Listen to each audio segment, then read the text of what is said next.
Eu sou o Vitor De Carlo Lopes. Atualmente eu estou como chefe do Observatório de Direitos Humanos do FSM.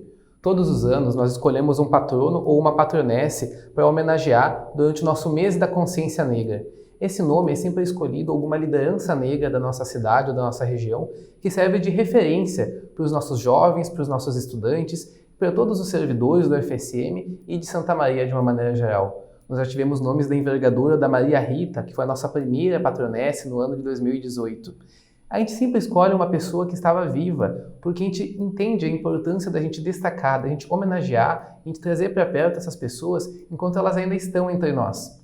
Mas nesse ano de 2022, a gente percebeu que tinha uma pessoa que merecia essa homenagem também. A gente percebeu que era o momento da gente destacar, da gente dar ainda mais visibilidade para esse grande lutador que o FSM teve, esse grande nome, esse grande mártir que nós tivemos, que foi o Sérgio Pires.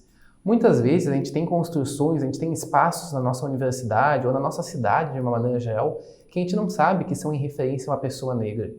Então a gente conseguir homenagear, trazer para perto de nós os familiares, a gente conseguir dar mais, jogar os holofotes de luz para o Sérgio Pires, faz com que os estudantes, quando eles cheguem na nossa universidade, quando um aluno recém-ingressado, quando ele vai frequentar o auditório Sérgio Pires, ele saiba que esse auditório, ele está lá, foi construído esse espaço em homenagem a uma pessoa negra. Então, todo esse destaque, toda essa visibilidade em torno desse nome serve para a gente entender que ele pavimentou o caminho para que nós estivéssemos aqui hoje, para que eu fosse servidor, para que nós tivéssemos tantos outros servidores negros e para que a gente tivesse um mês repleto de atividades durante o mês de novembro e durante o ano todo a gente conseguisse debater sobre a temática da igualdade racial e das questões étnico-raciais. Sem dúvida nenhuma, o Sérgio Pires foi um legado negro para o FSM.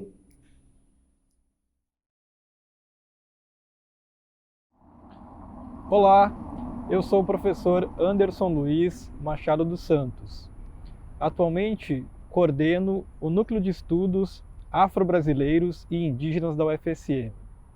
Neste Novembro Negro da UFSM, estamos homenageando o professor Sérgio Pires. Esta é uma homenagem póstuma e nós temos aqui dois registros importantes de Sérgio Pires. Um livro que retrata a sua trajetória e um pouco do seu legado, e atrás de mim está o Auditório Sérgio Pires, que é muito utilizado em nossa universidade, mas que talvez muitos de vocês não conheçam a trajetória, o legado e a importância que Sérgio Pires teve para a nossa universidade. Sérgio Pires tem uma trajetória de lutas como um homem negro, que vem desde a sua adolescência e juventude, participando de diversas lutas no movimento estudantil, nas próprias lutas sociais de um modo geral. E ele se tornou professor em um momento muito difícil no nosso país, sob a ditadura civil-militar. Ainda assim, conseguiu se transformar em uma referência para o movimento docente, tanto em nível local quanto em nível nacional. Enquanto um professor negro, em um âmbito de uma instituição antidemocrática e racista, Sérgio Pires protagonizou as primeiras formas de organização das pessoas negras dentro da UFSM. Sérgio Pires se destacou também como um grande lutador pela democracia e pela universidade pública. Foi candidato a vice-reitor dessa instituição. Foi um dos protagonistas da Constituinte universitária que buscava dar uma nova cara para o UFSM em um momento de saída desse momento turbulento e autoritário da ditadura civil-militar. Então hoje, para nós, enquanto negros e negras que estamos na UFSM, é fundamental reivindicar o legado de Sérgio Pires como uma referência para seguirmos com as lutas que ele protagonizou e com as lutas que nós temos na contemporaneidade. O seu legado, a sua forma de vida, a sua condição enquanto um homem negro dentro de uma universidade pública que tem muito poucos servidores negros e negras, é uma referência fundamental para que a gente siga na trilha da busca por uma universidade democrática e popular, uma universidade onde nós, negros e negras, podemos estar de presença plena, uma universidade onde os povos indígenas também possam estar, uma universidade verdadeiramente diversa. Sérgio Pires, com certeza, representa esse legado e essa luta. Então, viva Sérgio Pires neste Novembro Negro da UFSM.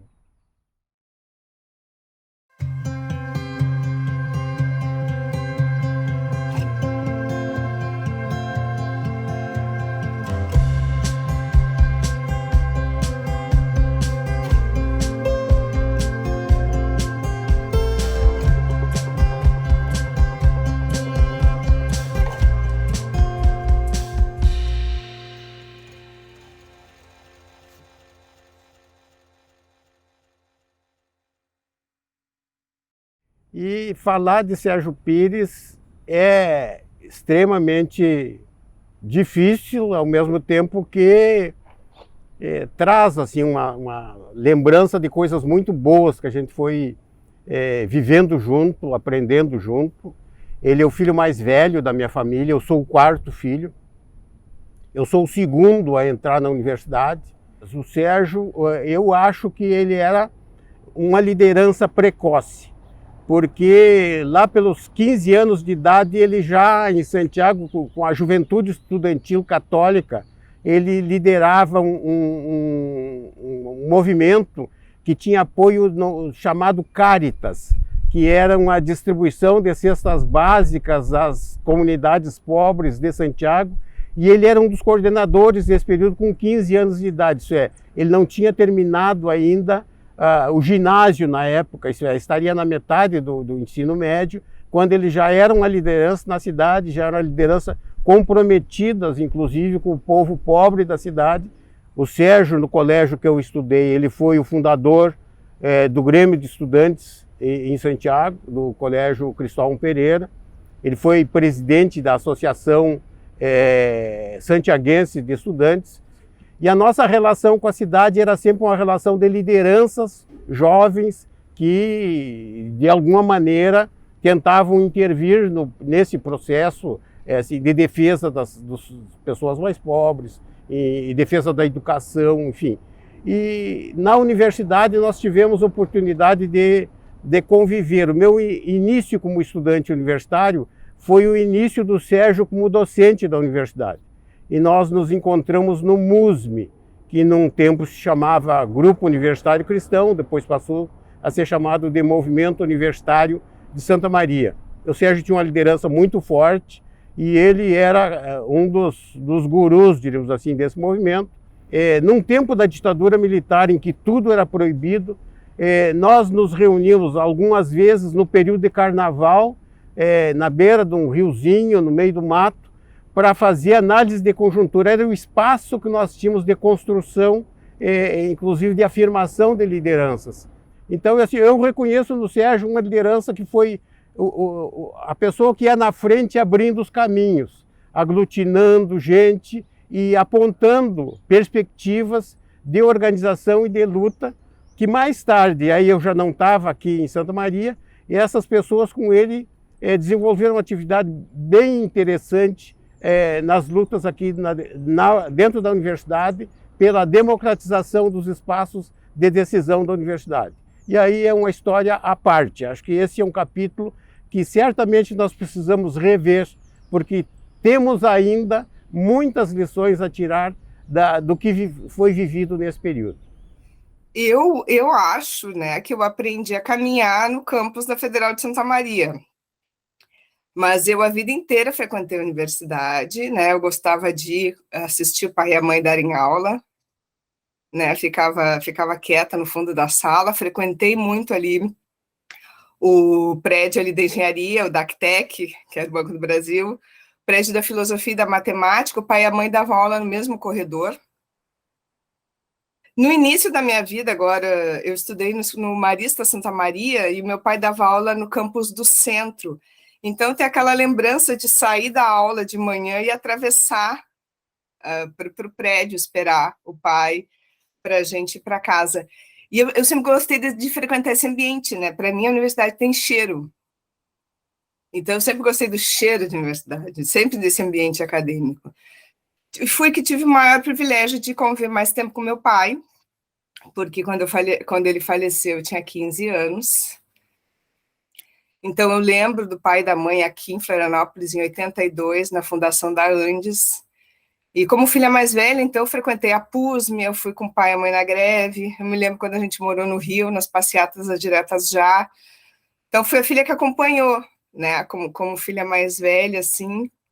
E tem muito esse orgulho, assim, essa condição de verificar a importância deles até hoje numa perspectiva, né? Hoje, como aluna de Universidade Federal, eu vejo vejo com mais perspectiva a importância da luta deles diária.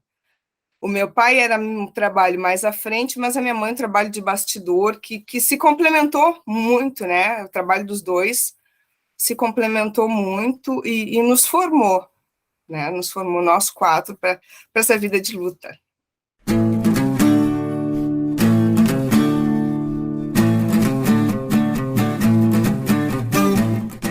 Nessa época que ele aparece com uma liderança forte, não é só em Santa Maria, ele aparece com uma liderança do movimento dos professores em nível nacional. Ele é um dos principais articuladores do movimento que acabou criando o Andes como Sindicato Nacional. Inclusive, ele fez parte da primeira diretoria, inclusive como diretor regional. Então, ele, para a época, era uma das lideranças necessárias para a aglutinação das pessoas. Eu me lembro que ele falava muito, todos aqueles que se reivindicam da democracia têm espaço no nosso grupo de luta. As nossas diferenças nós vamos resolver daqui para frente, mas agora é momento de enfrentar a ditadura, é um momento que todos nós precisamos estar juntos para romper com essas amarras da ditadura e conseguir construir um espaço com democráticos de decisão. Acho que a contribuição dele na criação da Andes, na época, Associação Nacional de Docentes de Ensino Superior, é um trabalho muito bom, significativo e representa muito para o processo de organização dos trabalhadores de um modo geral, mas dos trabalhadores dentro da universidade, sem dúvida, um movimento assim, significativo.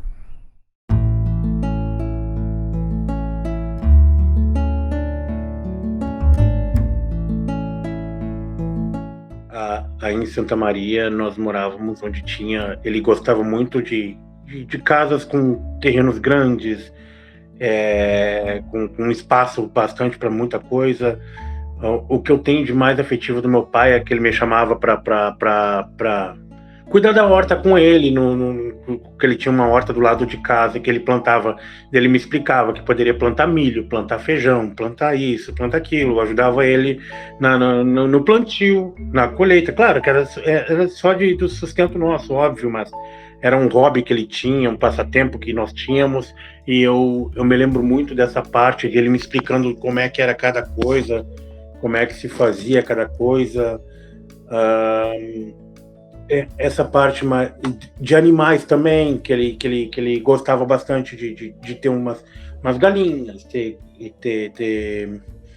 porcos, que nós tínhamos ali no fundo da casa, tínhamos um chiqueiro, e ele criava uns leitãozinhos, tanto é que uma vez fugiu os leitões, a gente deu uma volta inteirinha em Camobi, procurando os leitões, e acabamos encontrando em outros cantos. Foi uma dificuldade enorme para pegar, mas teve esse episódio, graças a Deus pegamos os leitões, que depois viraram um banquete para nós. Eu tenho poucas lembranças assim da minha convivência direta com ele, porque eu era muito pequeno quando ele faleceu, né? Eu tinha 5 anos. E então eu me lembro de um presente que ele me deu, que foi um Forte Apache, que ele me deu dos índiozinhos lá. Eu me lembro de os dias que a gente jogava bola do lado de casa, que tinha um campinho do lado da nossa casa, que a gente jogava bola. Então tem alguns flashes assim da convivência que eu tive com ele, que foi breve, né? Mas a maior lembrança que eu tenho, assim, é de sempre ter muitas pessoas falando bem dele, né? Falando, tu é o filho do Sérgio, que orgulho, que não sei o quê.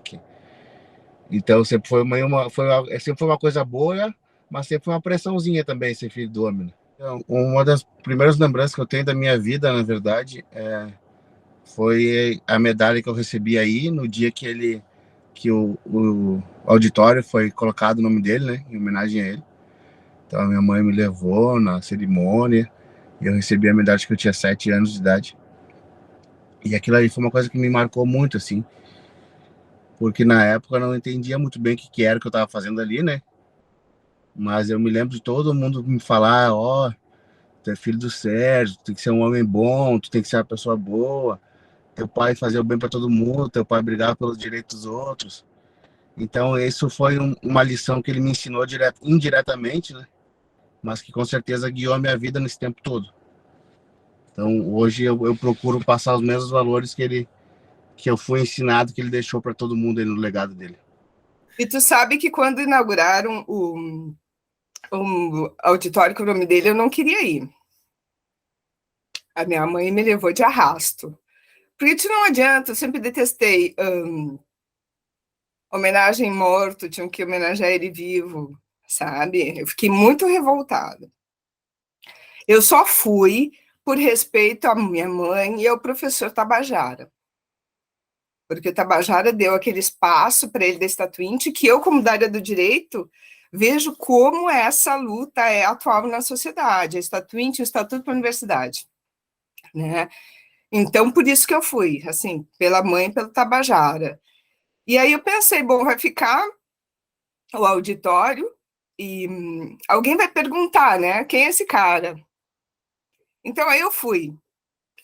Porque eu pensei, bom, como eu pergunto, né, quem foi fulano, quem foi Martin Luther King, quem foi Léa Alvarez, quem é Angela Davis, as pessoas, alguém vai perguntar. Engraçado que, coincidentemente, nenhum dos filhos, a gente não tem uma vida no FSM, né? Mas a gente tem o FSM dentro da gente, sabe? Isso eu vejo assim. E, e é isso, esse amor que o pai e a mãe tinham pela luta, pela universidade básica, pelo conhecimento, a universidade gratuita, a gente tem. Mesmo não nos formando na UFSM, não militando, não somos sindicalistas. A minha irmã é professora, que é formada em História, é uma pessoa que forma os outros, né?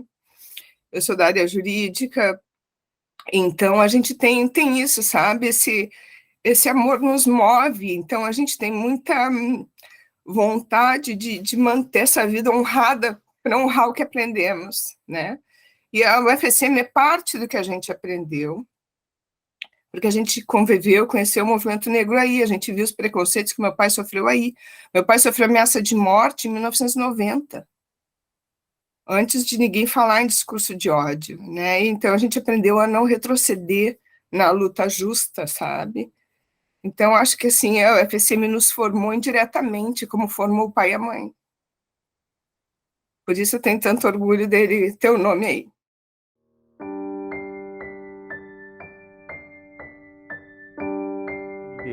E acho que não só ele começou mais cedo, mas eu acho que a profundidade da reflexão que ele fazia era muito à frente da reflexão que nós que convivíamos com ele fazíamos. Então eu acho que o legado que ele deixa para esse grupo é enorme. Acho que precisamos estar sempre refletindo, revendo esse período, porque ainda temos muita coisa a aprender com aquilo que a gente conseguiu conviver com ele nesse período que, olha, já faz mais de 30 anos que ele não está mais conosco. Então, eu acho que só o fato de ele ser homenageado 32 anos depois da morte dele significa que a luta dele não foi em vão, né? Eu acho que muitos dos objetivos que ele tinha e que ele brigava, eles continuam muito presentes na nossa sociedade hoje em dia. As brigas, elas são as mesmas, em proporções diferentes, né? Com sujeitos diferentes nas ações que a gente enfrenta aí diariamente. Eu hoje moro nos Estados Unidos, mas eu tenho vários negócios no Brasil, então eu ainda faço parte da sociedade aí do Rio Grande do Sul de alguma maneira. E eu vejo que realmente o que a minha mãe me ensinava, o que ele brigava, é uma luta que ela é constante ainda, né? Então eu acredito que os valores que ele deixou, eles ainda necessitam ser relembrados. Acho que essa homenagem ajuda as pessoas a relembrar o que foi a luta que ele brigou, o que ele travou na construção dos sindicatos que ele fez aí, da Associação dos Professores. Espero que novos líderes estejam surgindo aí em Santa Maria e em toda a nossa comunidade aí, para que essa guerra não seja perdida.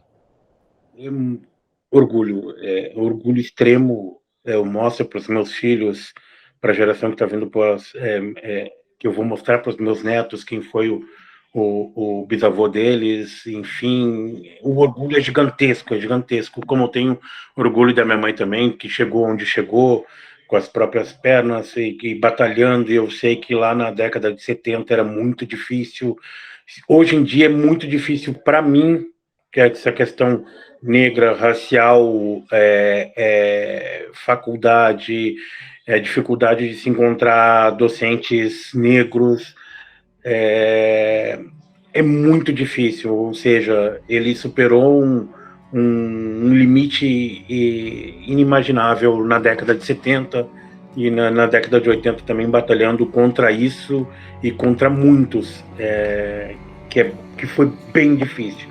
Ou seja, o orgulho não teria como ter outro sentimento que não fosse orgulho, e eu demonstro isso para vizinhos, eu demonstro isso para amigos.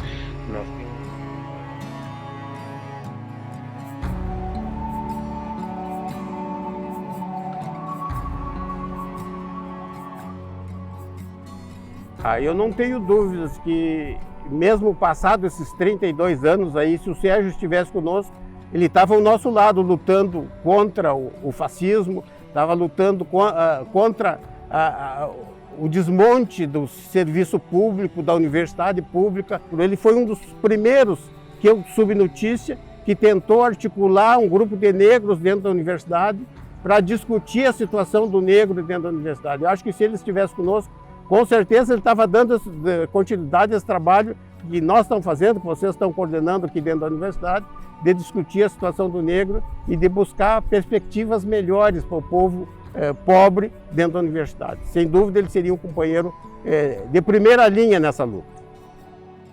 A importância é a que a gente luta até hoje, que o negro precisa se ver. A criança negra precisa ver um professor negro, um médico negro, um juiz negro. Na minha infância, quando tinha trabalho de escola que tinha que procurar alguém parecido com teu pai, eu sempre tinha que recortar foto do Pelé ou do João do Pulo. Eu não tinha ninguém parecido com meu pai na política. Então, a importância de homenagear meu pai é que a gente selecione negros com representatividade dos que não têm. E a importância da homenagem à pessoa do meu pai é uma pessoa acolhedora, e a política no seu melhor sentido. No sentido de conversa, de não fugir do debate público, de trazer as questões, de ser humilde, precisar da ajuda dos outros, de fazer alianças. A gente está falando da Frente Ampla, que ganhou a eleição. Meu pai era Frente Ampla. Então, a homenagem a uma pessoa que conversa, que nunca foi sectário, que às vezes até foi criticado por não ser sectário,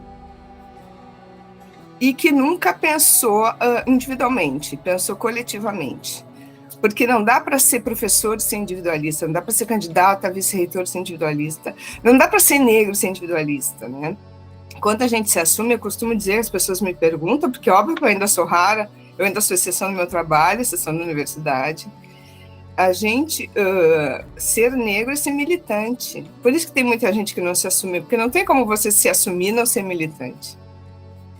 Então, militar exige coragem, né? Coragem para olhar coletivamente, coragem até para recuar em alguns momentos, para negociar. Né? Eu costumo dizer que eu achava que meu pai era bom demais para as pessoas, até no livro em homenagem a ele, no texto que eu escrevo, uma vez eu perguntei, ele disse, pai, tu é bom demais para essa gente, para quê? Sabe? Fica às vezes querendo conversar com a gente que não quer olhar para tua cara. E aí ele disse para mim assim, que eu faço isso porque eu quero que vocês tenham um mundo melhor, que vocês não precisem se sacrificar tanto. Eu acho que a gente tem, sabe? Acho que melhorou um pouco. E para que a gente também, meu pai dizia, a gente faz bem para o cosmos, né? E ele volta, assim, eu acho que encontrei encontrei muita gente boa, como meu pai na minha vida, como professor, como colega. E eu acho que é isso, sabe? A gente tem que fazer a corrente do bem falar, do bem entender, do bem debater política, né? Então a gente forma as pessoas, a gente educa as pessoas com as quais a gente convive. Essa é a importância da homenagem de uma pessoa como meu pai.